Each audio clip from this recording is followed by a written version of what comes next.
Selamat datang di Mouse Pro, Moses Singgi on Productivity and Quality.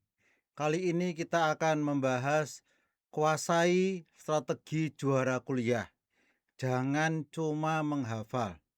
Orang yang cuma menghafal materi-materi yang banyak ini akan mengalami pusing seperti ini. Sebaliknya, kita mempelajari yang sebelah kanan ini, kita memahami, kita mengimplementasikan, kita mengevaluasi, kita berkreasi untuk melakukan apa yang bisa kita lakukan dari pembelajaran yang ada.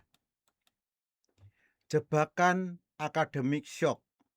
Mitos pola lama di SMA, duduk diam, dengarkan guru saat itu, lalu kalau di perguruan tinggi dengarkan dosen gitu ya. Pertama-pertama mungkin kita masih lupa menyebut dosen dengan guru gitu ya. Hafal buku teks menjelang ujian. Ini pola lama di SMA yang seharusnya kita tinggalkan. Faktanya di kampus, soal tidak menguji ingatan. Ujian menuntut sintesis dan pemecahan studi kasus yang belum pernah dibahas. Pada saat saya kuliah di perguruan tinggi, saya pernah mendapatkan nilai 15 karena cara tadi. Oh, ini kimia, struktur molekul yang sudah pernah dibahas di SMA. Ya sudah saya belajar gitu ya dengan menghafal. Ternyata saya kaget nilainya pada saat ujian itu, ujian tengah semester 15 atau 12 saya lupa. Pokoknya kecil sekali dan saya kaget sekali. Nah, untungnya saya tidak mengambil jalur yang atas, meragukan potensi diri, tetapi saya merombak cara belajar saya dengan growth mindset ya. Jangan hanya tambah durasi begadang, ubah cara Anda membedah materi seperti yang akan kita pelajari pada video ini. Hafalan dibandingkan dengan analisis. Di sekolah menengah atas dan sebelumnya kita menerima teori dan kita menghafal teks dan ujian, lulus dengan nilai baik. Di perguruan tinggi kita membaca literatur. Saat-saat ini kita bisa menggunakan AI, tetapi di video yang lain saya sudah menjelaskan bahwa AI itu sebagai alat bantu, bukan satu-satunya materi. Kita tetap harus mengkonfirmasi dengan panduan yang formal. Menganalisis batas teori. Teori itu ada batasnya, tidak bisa digunakan untuk semua hal. Ya, karena teori diturunkan dari masalah yang ada, lalu disederhanakan, itulah jadi teori. Lain kali kita akan bahas argumen logis dan desain sistem. Nah, ini yang harus kita lakukan di perguruan tinggi. Jangan telan mentah-mentah satu sumber. Kita bandingkan dengan sumber yang lain. Ya, itu yang saya lakukan.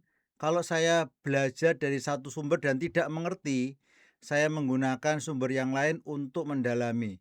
Seperti kita menggunakan puzzle, kita melihat dari satu puzzle, lalu ada puzzle yang lain, ada puzzle yang lain, sehingga menjadi satu kesatuan utuh seperti ini. Bandingkan dengan literatur yang lain. Ya, mindful attendance. Pada saat kita hadir bukan hanya seperti ini. Hadir untuk memenuhi syarat presensi 70, 80, 90 dan menyalin ulang slide presentasi, bukan. Ya, bukan menyalin slide presentasi. Tetapi ini, tangkap alur logikanya. Catat kasus analogi dosen, identifikasi hidden insight yang tidak tertulis eksplisit di buku teks atau yang dijelaskan dosen. Jadi kita, loh kalau itu gimana ya? Kalau itu gimana ya? Itu yang pikiran kita. Untuk melakukan ini, sebaiknya kita mempelajari dulu membaca teksnya secara sepintas. Bahasa Inggrisnya adalah skimming. Skimming itu tujuannya untuk mengetahui bahan kuliah secara umum. Nah, pada saat dijelaskan di kelas, kita sudah mempelajari yang umumnya, istilah-istilahnya, maka kita bisa menangkap, mengembangkan apa yang dijelaskan dosen. Ya, uji konsep nyata. Tugas kuliah dan rancangan pembelajaran semester kita pelajari simulasi pemecahan masalah, cek kedalaman analisis pribadi, sehingga kita bisa bebas kognitif overload saat ujian. Artinya adalah karena kita sudah belajar ya dengan baik, maka pada saat akan ujian kita sudah tidak stres lagi karena kita sudah menguasai materinya. Itu yang dilakukan teman saya pada saat kuliah. Sebelum kuliah dia belajar dulu ya. Pada saat kuliah dia mempelajari dari dosennya. Setelah kuliah dia belajar lagi, mengulangi lagi untuk mengingat-ingat. Pada saat akan ujian ya, seminggu sebelum ujian, saat itu sebelum UTS ada libur 1 minggu, sebelum UAS, ujian akhir semester juga ada libur 1 minggu. Teman saya tadi yang dikerjakan dia adalah tanya kepada teman-teman, kamu tidak bisa apa? Saya ajari, saya ajari. Nah, saya pun juga diajari seperti itu. Ya, itu yang dilakukan. Nanti kita bahas lagi di belakang. Ya, rumus produktivitas, emas produktivitas. Mencegah cognitive overload, kerjakan tugas sedini mungkin untuk menghindari penumpukan beban kognitif di akhir semester. Itu yang sering terjadi. Kalau kerjaan ditunda, pada akhir semester kerjaan akan numpuk. Simulasi nyata. Tugas bukan sekedar formalitas nilai, melainkan simulasi pemecahan masalah real. Jadi tugas yang diberikan oleh dosen itu nanti bisa kita terapkan dalam kehidupan sehari-hari. Ya, 1-2 jam studi mandiri itu yang harusnya kita lakukan. 1 jam di kelas dan 1 jam atau 2 jam studi mandiri tadi yang saya katakan sebelum dan setelah kuliah. Ya, konsultasi bukan sisa. Artinya apa? Ini yang atasnya yang sisa. Jadi kita biarkan terus. Nah, pada 1 hari sebelum ujian kita bingung karena materinya tidak bisa dan kita bingung belajar. Ya. Yang seharusnya kita lakukan seperti ini. Pada jam asistensi atau konsultasi dosen saat hambatan konseptual muncul pertama. Oh, saya tidak mengerti ini, saya bertanya kepada dosen. Jadi bertahap tanya lagi, tanya lagi, tanya lagi, tanya lagi, tanya lagi dan seterusnya. Jangan ditunda sampai terakhir seperti ini.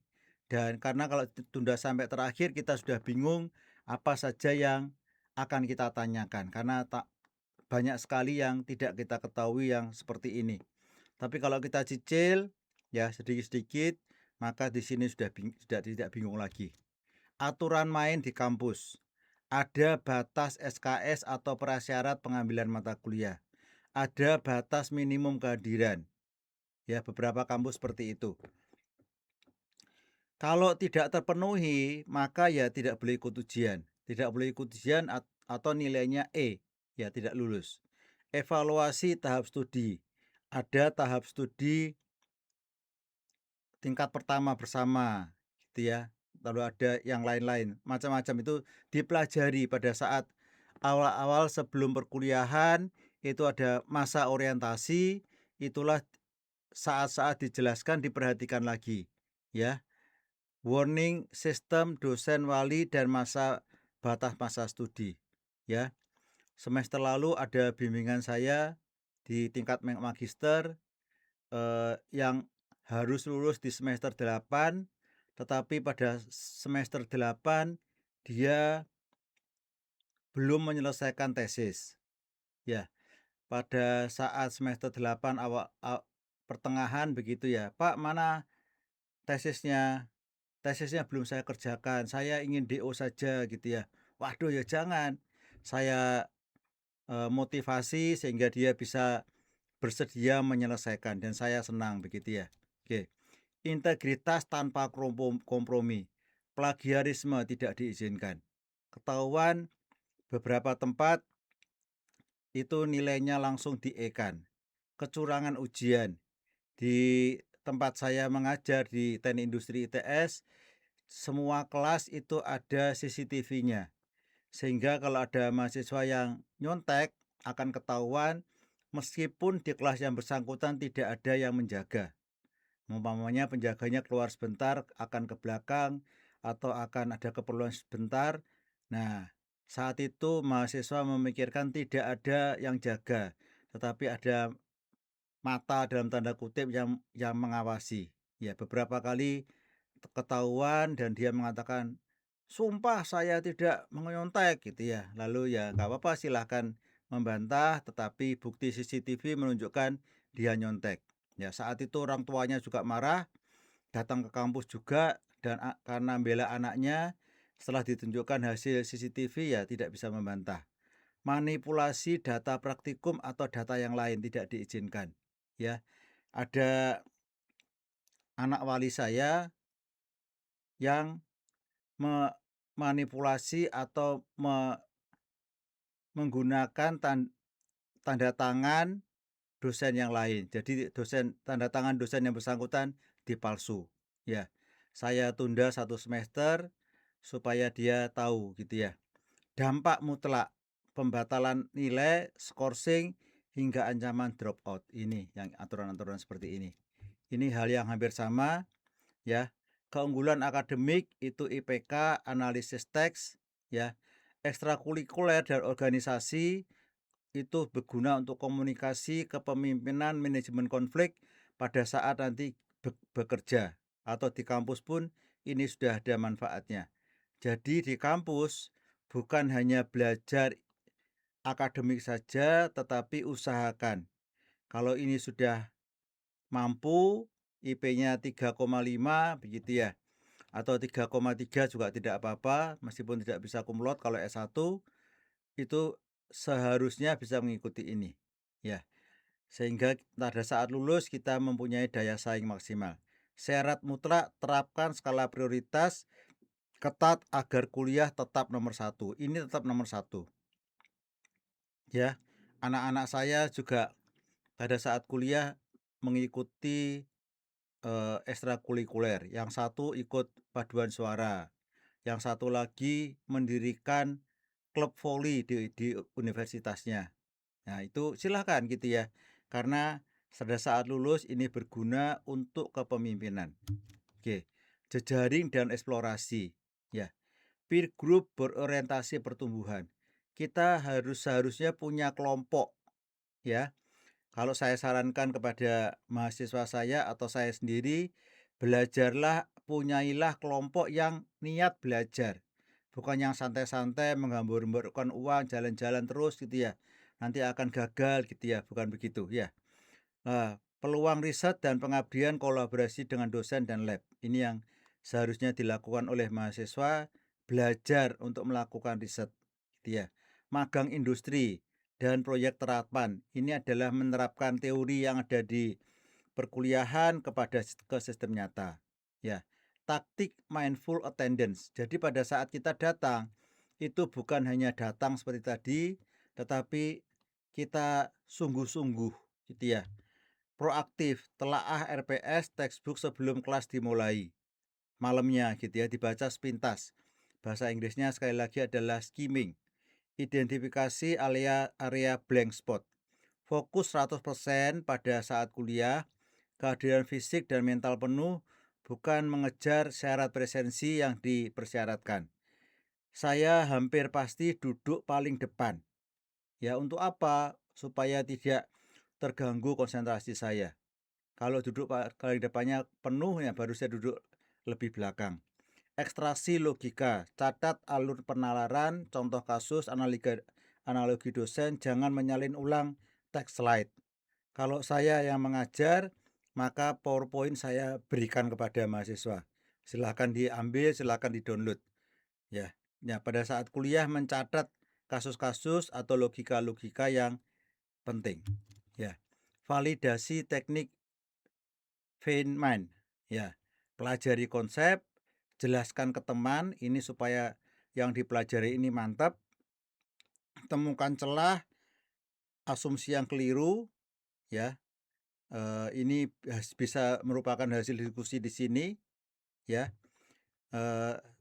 Saya kalau datang ke diskusi, saya menyarankan pada diri saya dan teman-teman masing-masing belajar dulu, setelah itu kita diskusikan. Perbaiki ya, kalau sudah menemukan celah begini, perbaiki dan konsultasi ke dosen atau ke asisten. Ya. Ubah fixed mindset menjadi growth mindset. Ada di video saya ya. Prinsipnya adalah ini seperti yang lalu-lalu.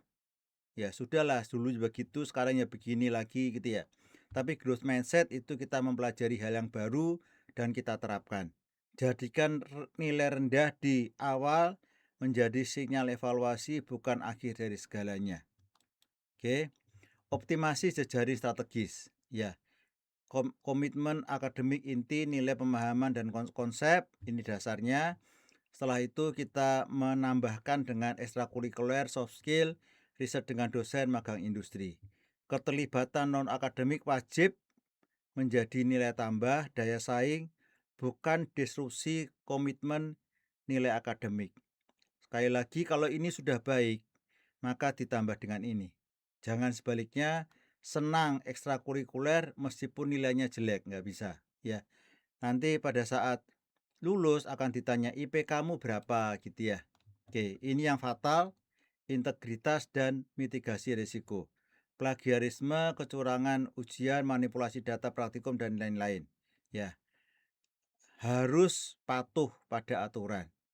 Ya, pada saat saya kuliah di Australia, kalau ketahuan nyontek, ya, kalau ketahuan nyontek pada saat ujian, hukumannya hanya satu, yaitu drop out atau alias dipulangkan ke Indonesia.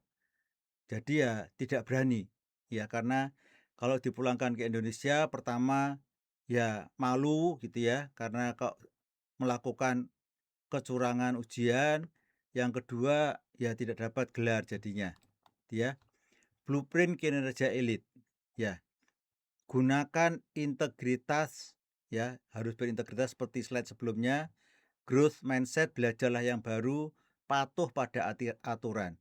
Active learning, jadi kita belajar, bukan pasif kita mendengarkan gitu ya. Rumus waktu, ya, SKS, ya, itu kita pelajari sungguh-sungguh, SKS-nya berapa yang bisa diambil. Mindful attendance, jadi bukan hanya hadir, tetapi hadir dengan sungguh-sungguh. Keunggulan akademik dan siap untuk bekerja di industri. Ya, tulis komentar Anda di description di komentar saudara di YouTube saya ya. Jadi pada saat kita masuk di perguruan tinggi, terjadi perubahan paradigma dari sekolah menengah ke perguruan tinggi. Ya, di perguruan tinggi kita belajar mandiri, tidak dijelaskan oleh dosen. Dosen menjelaskan sedikit. Ya, kita menjadi pembelajar mandiri, kita usahakan bertanya secara kritis. Ya, kita adaptif terhadap yang dilakukan di perguruan tinggi yang bersangkutan. Kembali lagi, berintegritas, jangan sampai nyontek, ya. Kehadiran sesuaikan dengan peraturan yang ada. Terima kasih telah menonton video saya dari awal sampai akhir. Mohon bantuan Bapak Ibu Saudara untuk subscribe, like, dan share. Sampai bertemu kembali dengan saya. Tetap produktif, tetap berkualitas, dan salam productivity and quality.